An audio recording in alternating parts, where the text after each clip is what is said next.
And now, ladies and gentlemen, I'd like you to meet the man who brought the Beatles to the Hollywood Bowl. He's a television legend. He's actually the fifth Beatle in LA. He was known as that. And he's won countless Emmys, a Lifetime Achievement Award, Golden Mike Awards, and Bob became the last person to receive a star on the Hollywood Walk of Fame in the 20th century. He will have, and he will tell you fabulous stories about, well, you know what. Welcome, Bob Eubanks.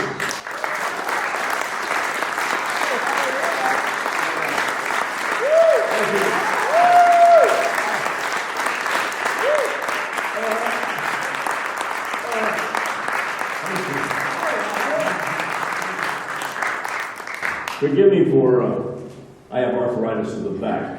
I was in the rodeo world for a long time. And in fact, the last rodeo I ever competed in was right here at the Ventura Turner. I mean, isn't there no end to your talent? Well, if my kids had to live off what I wanted to starve to death, I can tell you that. Because I didn't win a whole lot. But, you know, I was in the rodeo world for quite a while, and then I went from competing to doing the television for the National Final Rodeo, and I've just been blessed. I'm so glad to be here. Thank you very much. Before we talk about you know who, Yeah. tell us a little bit about you. I know you were born in Flint, Michigan, but you left quickly. Oh boy, my parents were hillbillies from Missouri, and when the Depression came about, they all moved up to Flint, Michigan, I don't know why, really. But then the war came along, and they moved out here to make airplanes. And that's how I ended up in California when I was like 2 years old. So I'm a Californian. I love this state. I really do. Bob, what about your early days as a DJ? Because you made your mark on a local Oxnard station, did you not? What do you mean? Yeah. A 250 watt station called KAC1. Yeah. 200 watts went to the ocean and 50 watts went to the Japanese cemetery next door. I mean, I'm talking to myself, folks. I had a big rock and roll album giveaway contest. I must have mentioned it 100 times. And I finally said, okay, I'll give the first person that calls. And nobody called. So I made up a name and I took them home. Okay, let's get to you know who, the boys. The boys. The boys. You saw the boys on Ed Sullivan, and what went through your mind then? Well, the story that I find fascinating is the fact that the Beatles came in on Feb 4, I think, Correct. in the New York, and they rehearsed, and then everybody went to dinner, and the cleaning crew came in, and they wiped off all of the knobs. So the Beatles sound terrible that night, but nobody could hear them because they had 50,000 requests for tickets, and it only held 700, and 17 million people watched that night, so nobody cared, you know. And it was a night that the music world changed. That's all I can tell you. You were a DJ for KRLA, Right. and tell us how you managed to, in your mind, decide that you were going to be the promoter and put the Beatles on in the Hollywood Bowl. Well, I wasn't a great disc jockey. I was what you call a time and temperature disc jockey, you know, 17 minutes after 9 at KRLA 54 degrees and coming up, that kind of story. So I knew that I better make myself important. So I opened a chain of young adult nightclubs called Cinnamon Cinders. And Wednesday night was talent night, and I'd book, you know, Ike and Tina Turner and the Beach Boys and just a whole bunch. So when the Beatles announced they were going to tour America, because I was a disc jockey at a hot station, and because I was a talent buyer from the agency, I went to them and I said, I want them. And they said, well, you've never produced a concert in your life. I said, I know. But there was an agent there by the name of Julie Stedham, and she helped me. So finally they said, okay, you can have the Beatles if you have the bowl. I went to the bowl, and the bowl said, you can have the bowl if you have the Beatles. I finally got everybody together, and that's how I ended up with the Beatles.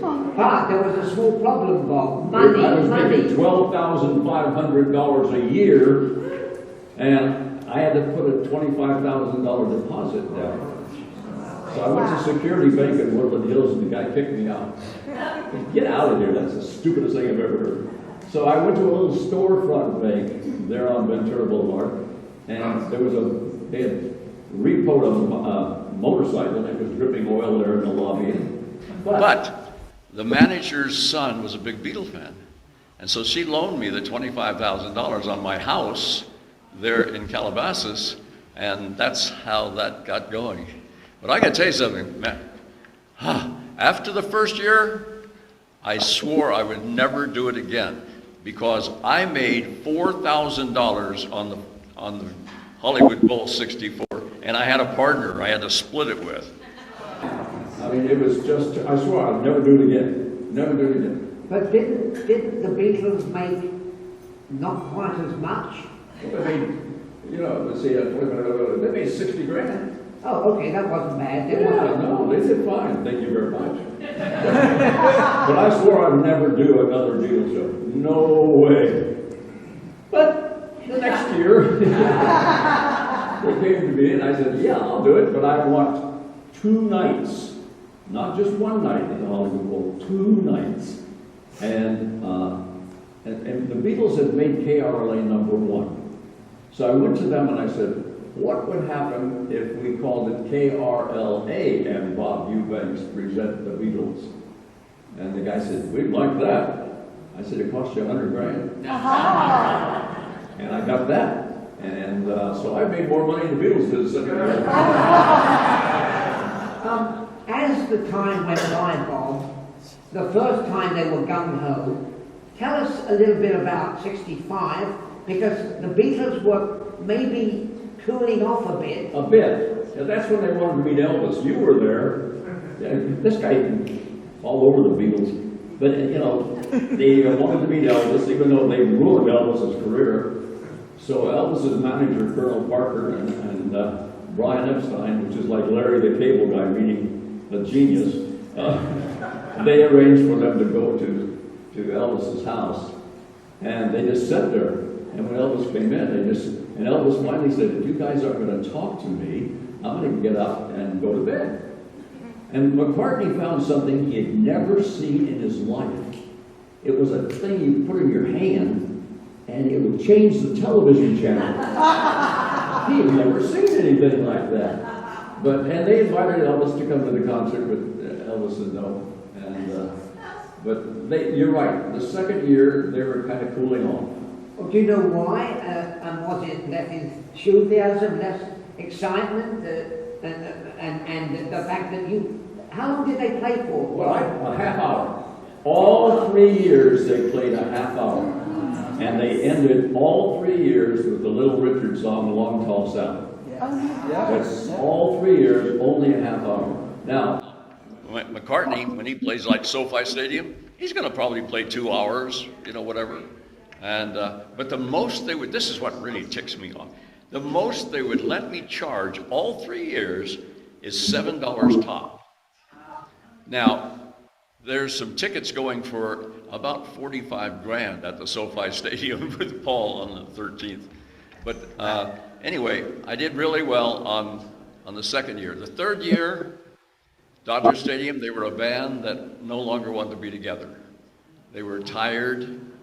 And they went to Candlestick Park after my date at Dodger Stadium, and it held 50,000, and they only sold 22,000 tickets.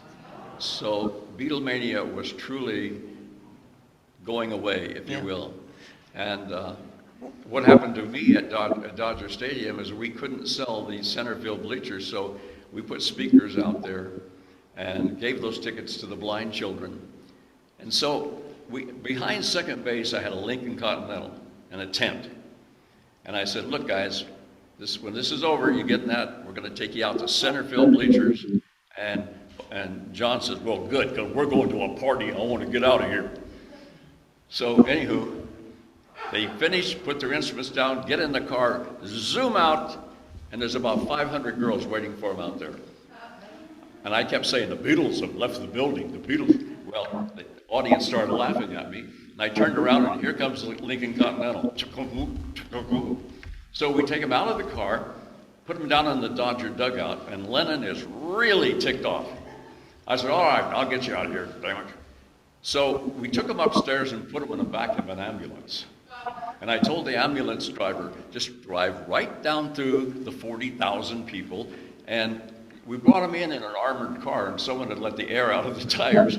So the armored car was down at the gas station. So anyway, get them in the ambulance, and the guy drives real slow right down through the crowd. Nobody knows they're there, and he breaks free, hits the accelerator, hits a speed bump, and the radiator falls out of the ambulance.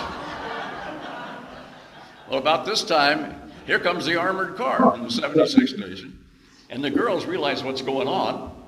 So we get them out of the ambulance, throw them into the armored car, and the armored car is a stack of girls. And I remember I saw a guard reach down and grab this little girl by the hair, but she had a wig on. It scared him to death. But all of a sudden, the Hells Angels showed up, the motorcycle group, and they came up and they circled, and the girls backed off, and the Hells Angels led the Beatles off of Dodger Stadium. And that's the last time I saw the Hells Angels or the Beatles. So was it really your job? Not only did you promote the shows incredibly, but you had to plan their getaway, as you just described. Yeah, that was one of the biggest problems with all of the English acts, though. I had the Dave Clark Five one time down in Long Beach, and I said, now look, guys, put your instruments down, go right out that door. I've got a limousine with a motorcycle officer that's going to lead you off the... And so they did. They jumped down, they got into the car, and the motorcycle officer goes, so he couldn't get it going. So I told the limo guy to take off. Well, there was a girl on top of the car. So he gets up into the residential area, and the driver gets out to peel the girl off the top. There's a guy walking his dog down the street. He thinks the driver's molesting the girl. He walked up to the driver and knocked him out. Bam! Like that. I said, what are you doing? Anyway. What about during the time you were promoting the shows over those 3 years, did people put pressure on you for tickets and to get the girls to meet the Beatles? And did you have any of that stuff? I didn't have too much of that because I wasn't too social. You know, I remember Walter Winchell. The older folks here will remember Walter Winchell. He was a big news guy during World War II. And he had a radio show at 64, and he went on his radio show and he said, I have it under good terms that there will be a second show at the Hollywood Bowl. Oh my God. There's a line of girls in the bushes and everywhere else. You wouldn't believe it. So I called up Walter Winchell, and he was at the Ambassador Hotel. I said, Mr. Winchell? Yeah. I said, first of all, I want to tell you that during World War II, you helped my family and I give us information about what was going on, and I just wanted to know how much I appreciated it. Yeah. I said, well, you said something on your radio show that you have under good terms that there will be a second show, and I said, I'm here as the promoter to tell you there won't be. He said, go to hell. Boom. That's the end of that. Yeah. Bob, what about, I mean, maybe you could psychologically tell me, I remember vividly your concert promotions at the Bowl. Why did the girls jump in the ornamental swimming pool to get to the Beatles? Do you remember when? Yeah, we had a pond right out in front.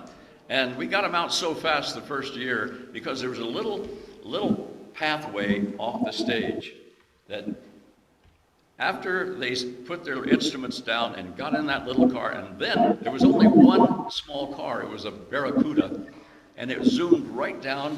The police held the traffic there, and they were off in 5 minutes. Yeah. But the limousine got ruined. that we brought him in, and the girls got in the pond. That was the problem. I'm going to ask you about a guy who I got very friendly with when he moved to Los Angeles, thanks to you. His name was Derek Taylor, and he was the brilliant publicist for the Beatles. And as a result of being publicist for the Beatles, he met Bob and he came over to work for you. Derek Taylor was brilliant, a brilliant writer, almost like very close to the Beatles. Do you remember how that happened and you hired Derek? Yeah. He and Derek and Brian Epstein got into it pretty bad. And so Derek decided to leave. And so I had put together, I found out that back then, the rock and roll acts had a rough time getting publicity. So I opened a PR firm. And that PR firm was for rock and roll acts only. And Derek Taylor was looking for work, and so I hired Derek to come over to the United States, right in California, to run this company. And it was a little different, I can tell you that. He was difficult to work with because he still thought he was with the Beatles. So he finally left that company, and we dissolved that company, and he went somewhere else. But he wrote a book, and he really put me down in the book. Oh, did he? Yeah. Bob Eubanks is a jerk. You know. I always like it when people come up to say, "Hey, you're Bob Barker, aren't you?" Then I get really rude, and they go home thinking, that Bob Barker's an idiot.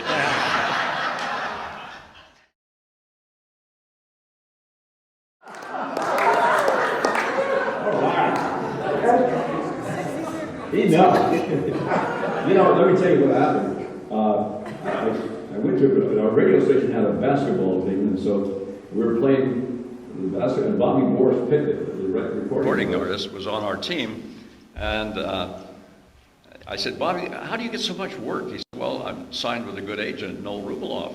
And my friend Charlie O'Donnell said, well, you can't sign with Noel Rubeloff because you're not a star. So I bet him $5 I could sign with Noel Rubeloff. And we went to Chuck, and Chuck said, well, we're looking for a host for a Newlywed Game. I said, I've never hosted anything. So anyway, as fate would have it, thank you, God, I did a run-through, and couple number one was a comedian named Dom DeLuise and his wife, Carol. But down at the end, couple number four, now remember, television was pretty quiet back then. And I remember the question was, and by the way, all of the guys from New York had flown out, and they're sitting in the front row. And I said, what's your favorite nickname for your husband? And she said, Numbnuts. And the ABC guys got up and went upstairs and bought the show without a pilot off of Numbnuts. Bingo. Yeah. But are you guys married? Yeah, okay. In the hamburger world of romance, would you say your husband is a Big Mac, a quarter pounder, or where's the beef?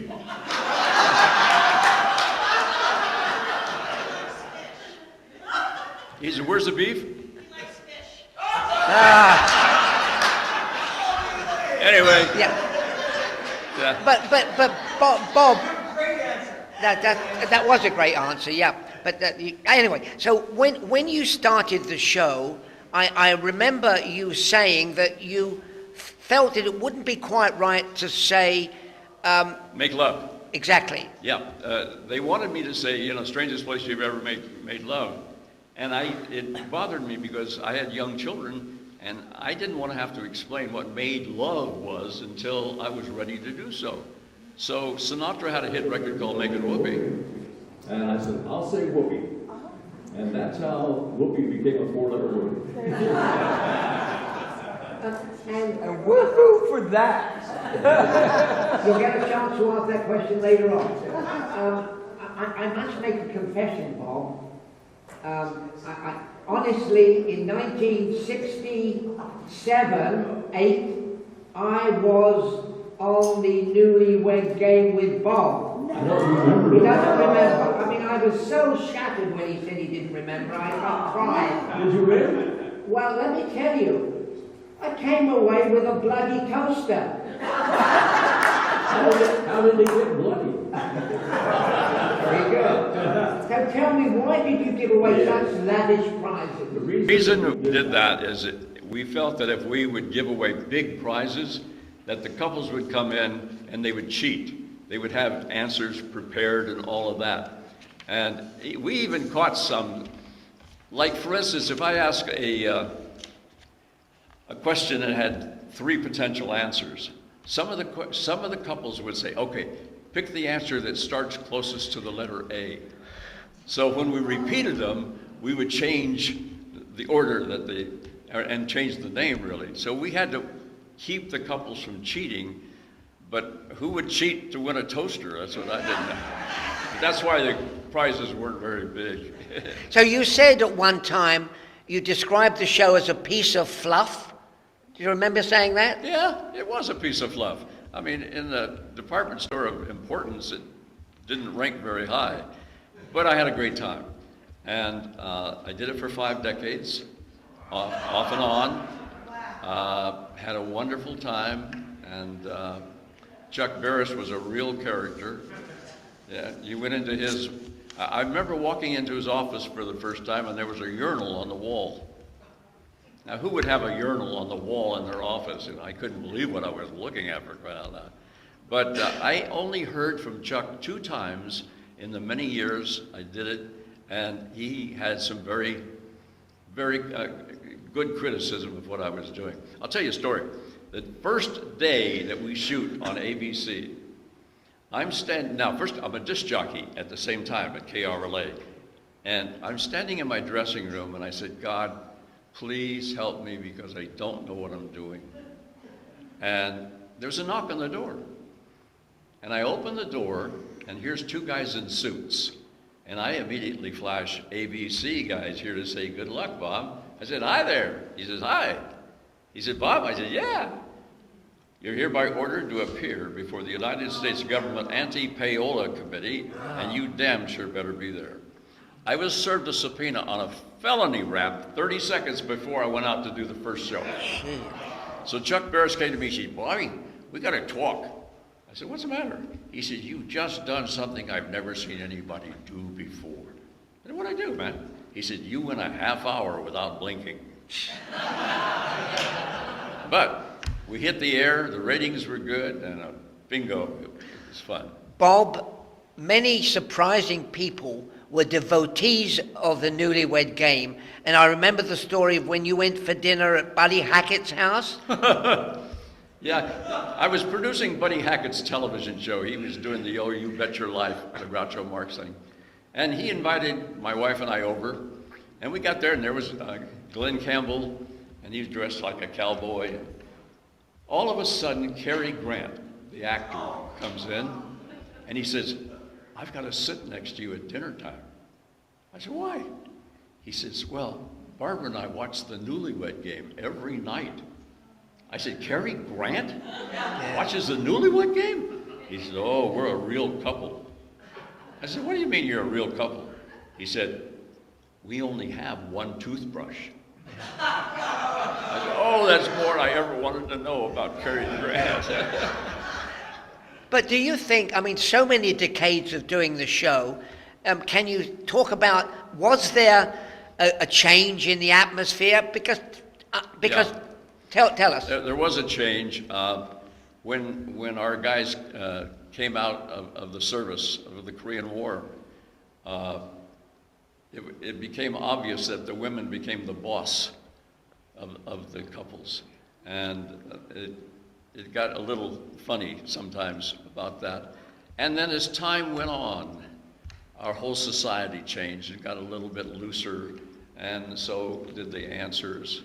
But it was fun. It was fun. It was ahead of its time, I think. But I had a great time doing it. Do you think there could be, in 2022, would a Newlywed Game work? Yeah, probably. Buzzer TV is running the reruns now. And I go out, my theory in life is you take what you know how to do and apply it to other areas. So I'm currently traveling the country, and we play casinos with a live game show called Hollywood's Greatest Game Shows. which we play 9 different games, and at the end someone has a chance to win $1 million. We pray that they would win it because we buy insurance for it. And then to corporate America, I'll play a not so newlywed game, which I show clips from the show like you just saw, and I say, okay, that's what I did, but now it's your turn. And I get 4 couples up. But what I'm really working on hard right now is my Backstage with the Beatles. I do a live Beatles show with a Beatle band on stage with me, Ticket to Ride, and I tell stories about the Beatles that lead up to music. And we've been pretty successful with it. We sell it out almost everywhere we go. So retirement is not in my vocabulary. I'm having a wonderful time. My children are great, and I'm married to an incredibly beautiful, wonderful woman, and she's the #1 wedding planner in all of Ventura County. What a pain in the patoot business that one is, boy. But anywho, so I'm blessed, and I just thank God every day, really. So if anybody in the audience has a wedding upcoming, come and see Bob afterwards. Yeah. Well, her company's called Bella Vita Events, plural, events. And she's a perfectionist, you know. Like I told everybody, I get up to go to the bathroom, I come back, the bed's made. But, you know, it's a real tough business, the wedding planning business. I couldn't do it, but she is really good at it, you know. Bob, after the Beatles, an element of your career was promoting some of the greatest talents in America.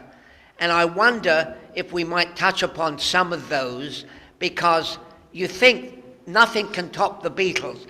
Now, you did the Stones, and you mentioned that the Stones and the Beatles, there was a bit of rivalry. Well, the Rolling Stones were real tough. The first time I produced the Rolling Stones, I paid them $4,500 down in Long Beach Auditorium. And Jagger was difficult. He was difficult to deal with.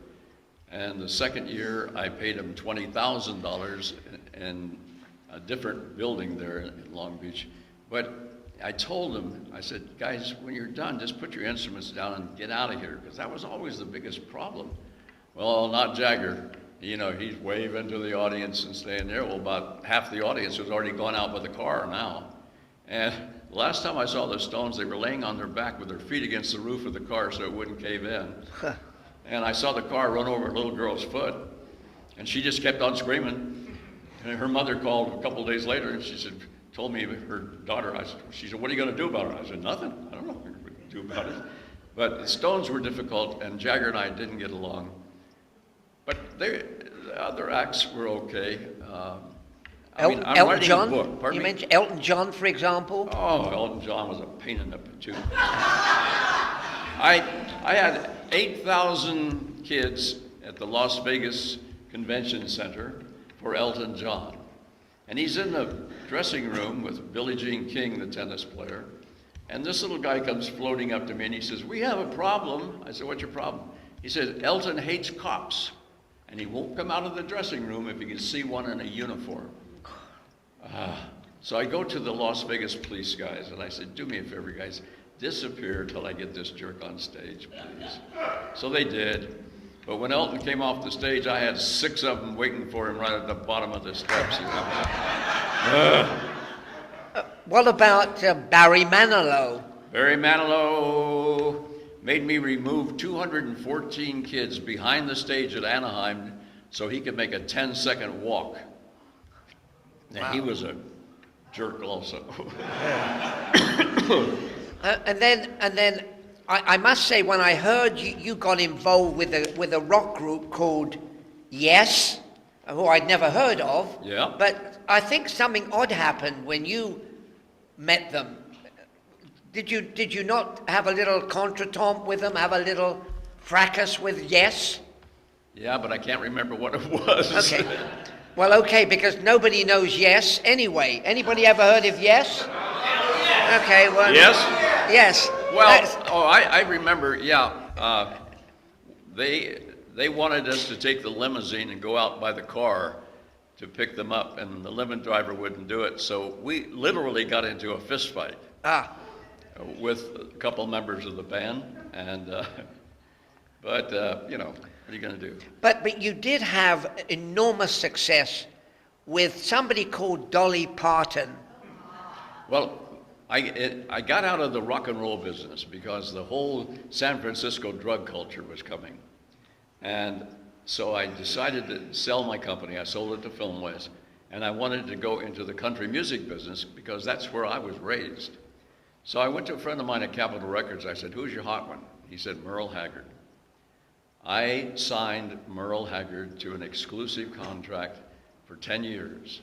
And we never had a crossword. He was wonderful. But during that time, the word got out among the country music folks that I had Haggard and we were doing well. So Dolly Parton was with Porter Wagner. And I got stories about him too. And the first date that I bought, Porter Wagner and Dolly Parton, and the only time I could talk to Dolly was when Porter was on stage. But she came in the dressing room and she says, "I need to talk to you." I said, what do you want? She says, "I'm leaving Porter and I want you to manage me." Oh my God, I had just committed a $130,000 guarantee for Porter Wagner. But long story short, she left Porter and I started to manage her, and we did real well. I took 15% of what she brought in, and I managed her for 2 years, and she's a wonderful lady. God, she's a great lady. So after 2 years, she came to me and she says, "Bob," she says, "I'm getting a lot of heat from the boys in Nashville for having a West Coast manager." I said, "Well, I understand that." So we decided to part ways. A year later, she called me and she said, she was at the Beverly Hilton Hotel. She said, "Can we have a meeting?" I said, "Sure." So I went there and she says, "Will you manage me again?" I said, "Dolly, I can't do it. I'm so booked up concert-wise.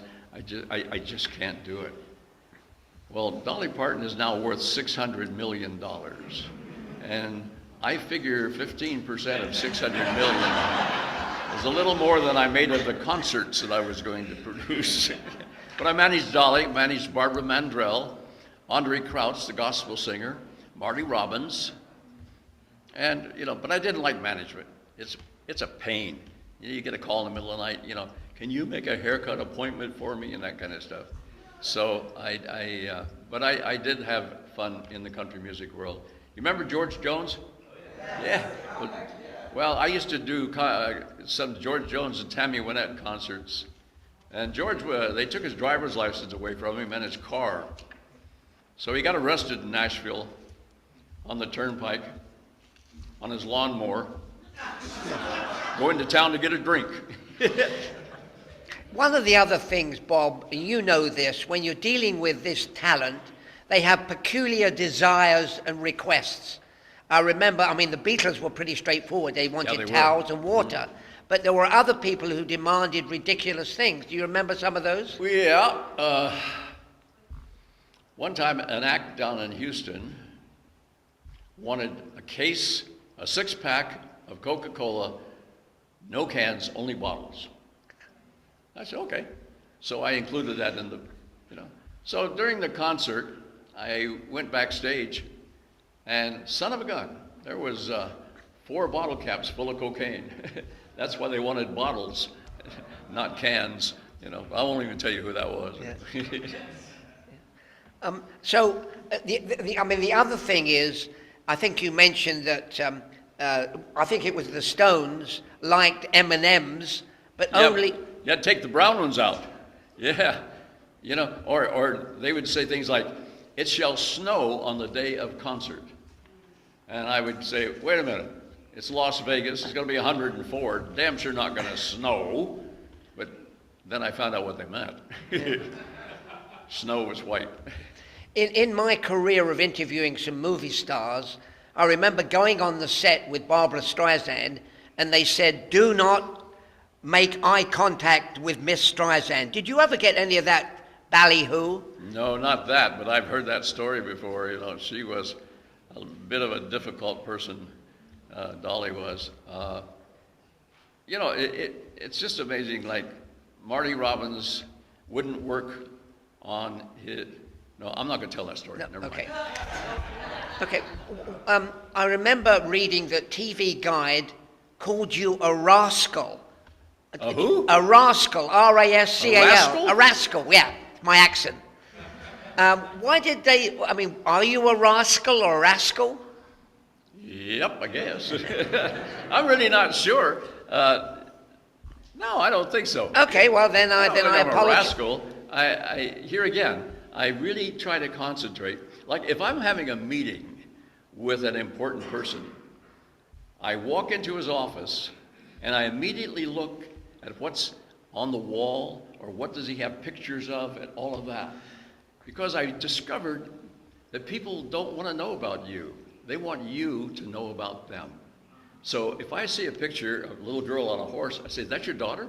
"Yeah." You can see him change. I said, "Well, tell me about her. Where does she ride and all of that?" The meeting starts off so much better. So here again, if you show kindness to other people, the meeting is going to go much better, believe me. Yeah. Another aspect of your dazzling career was KTLA, the Rose Bowl Parade. The Rose Parade, yes. Yeah. There was a sportscaster by the name of Dick Enberg, and he was doing the parade with his daughter, I think. And anyway, NBC came along and offered him a job over there. So because of my knowledge of the horses world, I went to them and I said, "Hey, let me do your Rose Parade." And the guy said, "Well, okay." So Stephanie Edwards and I did the Rose Parade for 34 years. And it was, I quit too early. Had I known they were going to hire Lisa Gibbons, I'd have stuck around a while. But anyway, I knew a lot about the horses. I knew a lot about, what different breeds of horses and their characteristics. And Steph was in a band. She knew a lot about the bands. And our ratings were twice that of all the other channels combined when we quit. So it was a wonderful experience. It really was. And I enjoyed it very much. And I did a Christmas parade. I did a Christmas parade with Lee Merriweather one time, and the Crystal Cathedral, a church there in Orange County, they had a float, and they had an angel on a wire. And I remember us saying, representing the Crystal Cathedral, here is a beautiful angel. And I hear the director in my ear go, "Cue the angel." Well, she came down and all of a sudden she flipped upside down. We saw a whole lot more of the angel that year than we really needed to see. Yeah. Thank you. How are we doing for time, Eric? Okay. I got one other story. Go ahead. A gay marching band went to the Chamber of Commerce and tried to get into the Christmas parade. And the Hollywood Chamber said, "No way." So a couple of weeks later, another band came in, the Great American Youth Band came in, and they accepted them. So coming down the boulevard is the Great American Youth Band, only it's really the gay band, and in the tubas it says G-A-Y, and they marched all the way down the boulevard. Bob,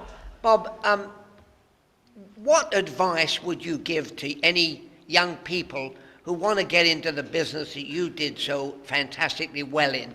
I mean, can you offer some words of wisdom? First of all, I think it's the most wonderful business in the world, and there's no limit on what you can do. And you just have to find the direction that you want to go. I highly recommend. I have a son that's the #1 stunt driver in the industry. My daughter at one time was a script supervisor. My oldest son was a retired LA County Fire, but he doubled Michael Landon for a while. You just have to find the area that you like. And I love the business. I think it's a marvelous business, I really do. And I'm very blessed. I'm technically an idiot. I really am. I'm computer illiterate. So I always have partners with me to take care of the big stuff. And I try to bring the ideas to them. I'm writing a book right now called Short Stories About Big People. And that book will it includes some of the stories that I've told you tonight, but I've got 176 stories that are fun, and I think you'll enjoy them. And can I mention something? Mention whatever you like, yeah. The Beatles had no merchandise. So what I did is I took an ad from the LA Times 1965, and I had a really, really nice poster made. We printed up 1,000 of them, and there'll never be any more. We get $75 for them. I've got some here tonight. I've gotten as much as $500 at auction for these things. So I have these posters, if you would be interested in. There's one of a kind, and when they're sold out, they're sold out, and there'll never be any more. And then I also wrote a book called It's in the Book, Bob, and I have, I think, 10 or 12 of them with me tonight, and they're $25. But, you know, and the museum gets a good hunk of this, so I'm very happy about that. But anyway, right after our show, I'm going to be over here, I guess, and I have the Beatle posters, if you're interested. They truly are a one-of-a-kind, and I think a good investment personally, and in the book also. So God bless you, and thank you for inviting me. And before we take questions, and I know there are questions, I've seen Bob's show with the Beatles. It's fantastic. It takes you down memory lane with great music, with great Beatle cover bands, and Bob is going to be June the 10th at the Saban. Is that the name? Saban Theater in Beverly Hills. Okay, June the 24th at the Canyon Club in Montclair. Yep. And closer to home, June the 25th at the Canyon Club in Agora. So come along to that because it's a great show. I've seen it several times. Enjoy it. Now, let's have some questions, please. Yes, we do have some questions. I'm sure we have some questions here in the house. We're going to start with, we have some on Zoom. I'm going to do a Zoom question, then we'll go into right over here. And then right after the Q&A, we do have a copy of It's in the Book, Bob, that has been signed to an opportunity drawing winner. We want to give that away. And right now, let's start with a question from the Zoom audience. We have a question that says, Bob, what was your favorite game show to host besides the Newlywed Game? Card Sharks. I did a show called Card Sharks. One time we had lady wrestlers on, and I have a picture of her lifting me over her head. But anyway, there were two models on Card Sharks, Lacey Pemberton and Suanna Williams, and it was a really good format because I could have fun with the contestants, and then the game would pop in too. So, you know, Lacey Pemberton, by the way, now chooses all of the contestants on The Bachelor and The Bachelorette. So she has gone on. But Card Sharks I liked very much. It was fun. We have a question over here from the audience. All right, well, thank you. Like I'm a little like I'm a little I got to get it all together here because I watched you as a child on the Newlywed Game, and in many ways that's where I learned a lot about humor. And in many parts, as I watched later, like you're saying on Buzzer, all those jokes are going way over my head. So I just really appreciate you for introducing me to that. In coming here, and I'm so grateful for the Ventura County Museum for bringing you here, because I did not know your connection to the Beatles.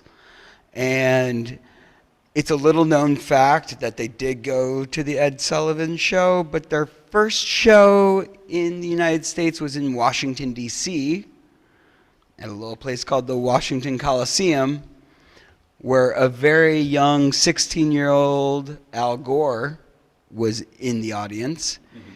And when they were demolishing that building, I took some of the bricks from there. I don't know if you were aware that that's their first concert. But after hearing all of your whole life story and all of your adult achievements, and just seeing who you are, which is the same person I've seen since I was a little kid. Is there, and there's many stories from your childhood that formed who you are. Is there anyone that you would want to share that really made the Bob Eubanks that we love? And it can be, I was working at the Egyptian Theater when I was very young, and I'm afraid of heights. And I was a doorman at the Egyptian Theater, and my job was to clean the marquee. So I had a ladder out there, and I'm up on the marquee, cleaning the marquee, and these two guys come down the boulevard. And they get right to my ladder, one guy goes, "Ding!"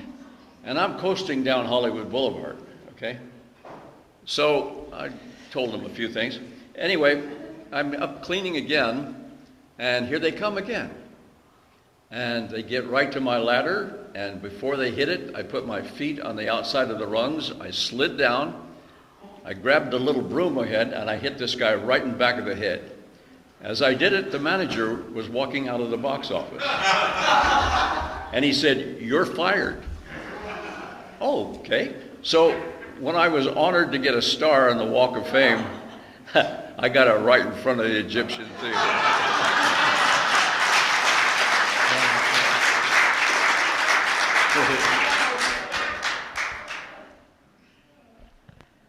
Mr. Eubanks, I'm Bob. Bob, fantastic. I love your elan, your sophistication, your gentlemanliness, the way you comport yourself. Just makes me feel great to be around a gentleman such as yourself. Oh, thank you very much. The thing that strikes me and was some of the most enjoying parts of the show was your reactions to what the people would say. It was the most entertaining part of the show for me, just the thespian that you showed, and that was always so much fun. You bring up a very interesting, I happen to think that actors and comedians make lousy game show hosts because they can't stand for anybody else to be funny. And I remember I was producing Buddy Hackett's You Bet Your Life, and we had a lady on there that could hum and whistle the same song in harmony at the same time. He brought her to tears because she was getting so reactive. So what I learned is if you laugh at people, you get nothing. But if you laugh with people, you get everything. And that's what I tried to do on the Newlywed Game. I didn't laugh at them, I laughed with them. And you succeeded splendidly. If, in closing with my question, 2 or 3 of your favorite responses, if they exist, that you had to field during those many years on the Newlywed Game. I really couldn't come up with 2 or 3. I really don't think I could. It's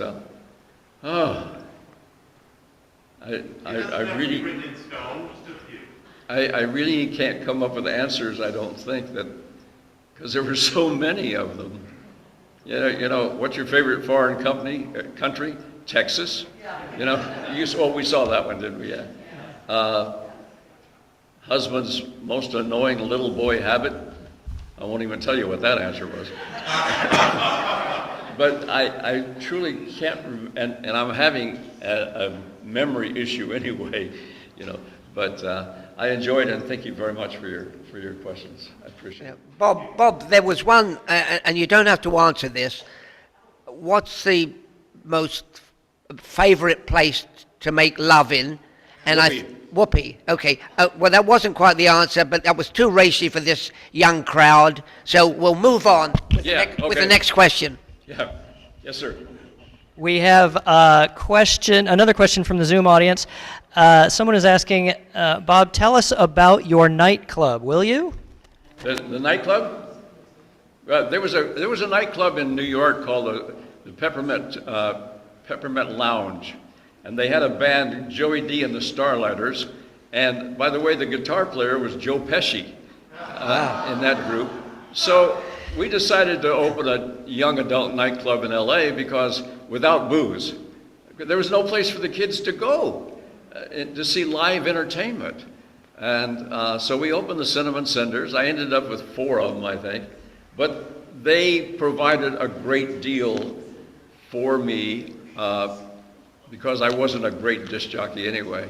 But they helped me, and really because I was a talent buyer for the Cinnamon Cinders, that really did help me with the Beatles. It really did. Like everyone here, thank you. I'm interested in Bob Eubanks before you were Bob Eubanks. In other words, how in the world did you get into rodeo? What was your event? And what was your background that got you there? Well, as I was growing up, Gene Autry and Roy Rogers were the two most important people in my world. And I just wanted to be a cowboy. And I got my first horse at the age of 11. And it was at a place called Onondarka, which now is Foxfield in Thousand Oaks. And we had a drill team, and I was 11 years old, and I rode in that drill team, and we rode in the Coliseum Rodeo one year with 100,000 people. And I just loved the horse world. I always did, and I will never ride another horse, not at my age, but I went from loving a horse to the roping world, and I used to rope calves, and then I was a team roper, and I just always loved it. It was just part of me. We had a ranch up in Santa Ynez, and I had a roping arena there, but here again, I took my knowledge of horses and was able to apply it in the parades, and that made us different than anybody else on the air at that time. So, but I was a cowboy. Wanted to be a cowboy. We're a cowboy, you were roping calves. Yeah. We know that many people have heard about all the bands that you had that were established. Were there any bands that you either A, missed, that you thought, you know, I'm going to pass on them, or were there any bands that you really wanted to manage that you never could? Not to manage, but I remember. No, not to manage. I tried to stay away from the difficult. I remember one time we had a Joan Baez concert. This is during the whole drug thing from San Francisco, and our contract said we had to pick her up at her house in a limousine, and the concert was going to be at Pauley Pavilion at UCLA. And the instructions were that we took her 2 blocks from Pauley Pavilion, in which she got out and got into a 49 Chevy and drove it in, because it wasn't cool to be in a limousine back then. So those things like that happened, you know. Yeah, I hope I answered your question. Okay, Bob, we have a real quick question from the Zoom audience, and then we'll get back to another one here. Bob, is it possible for the Zoom viewers at home or anyone to purchase the books and or posters on a website? Do you have a website where those things are for sale? Sorry, I can't understand. Yeah, the question was, I think, do you have a website people can tune in to see what you're up to? Is that right, Eric? Yeah, you can go on to bob@bobeubanks.com and check it out. You know, here again, I'm computer illiterate, but I want to stress also that I brought 30 posters tonight, and the museum will get part of the money, and I'm glad about that. But I will tell you, if you have a poster, don't sell it. Don't sell it, because someday it's going to be worth a lot of money, and I'm very proud of it, really. We have time for one more here in the pavilion, and then we'll move along. Here we go. Bob, I'd like to debate your comment that the Newlywed Game is fluff, because I'm a child of the 70s, and I must say that that was my first sex ed lesson, and for many of us that was the case. What was Particularly, so I wanted to debate that the Newlywed Game was fluff because it provided me and many other kids of the 70s their first sex ed class. So thank you for that, particularly for those of us who had parents that were not good at having the birds and bees comments, talk. So this guy who is speaking so quickly, I can't understand a bloody word you're saying. Honestly, no, I didn't have a question. It's just a comment. What you were saying at all, but you were saying that the program was not fluff. Is that what you're saying? Yes, because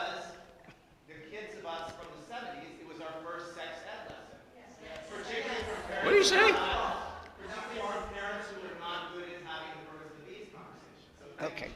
All right. We have time for one more. Is there another question here in the house? No, nor did I. But anyway.